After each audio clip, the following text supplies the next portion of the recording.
কোরবানি ঈদ ঘিরে ঘাটাইল উপজেলার বিভিন্ন এলাকায় ব্যস্ত সময় পার করছেন খামারিরা। ছোট বড় অসংখ্য খামারে চলছে গরু লালন পালন, পরিচর্যা এবং বাজারজাতকরণের প্রস্তুতি। ঘাস, খড়, ভুসি সহ দানাদার খাবারের সমন্বয়ে প্রাকৃতিক উপায়ে মোটাতাজা করা হচ্ছে গবাদি পশু। কুরবানি ঈদকে সামনে রেখে আমাদের এখানে প্রায় ১০০ মতো গরু মোটাতাজা করা হচ্ছে।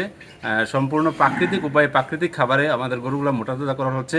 এখানে আমাদের ৮ জন লোকের কর্মসংস্থান আছে। এটির মতো উপজেলার অন্যান্য খামারেও একই চিত্র। শ্রমিকরা সকাল থেকে রাত পর্যন্ত ব্যস্ত থাকছেন পশুর যত্নে। আমাদের এখানে দেশি, ফ্রিজিয়ান, সাইওয়াল, সিন্ধি এগুলো গরু আমরা মোটা তাজা করি। খড়, ঘাস, সাইলেজ, দানাদার এইগুলা খাবার দিয়েই মোটা তাজাকরণ করে থাকি। মানে আমরা আশাবাদী যেন আমরা গরুগুলো অনেক ভালোভাবে বিক্রি করতে পারি।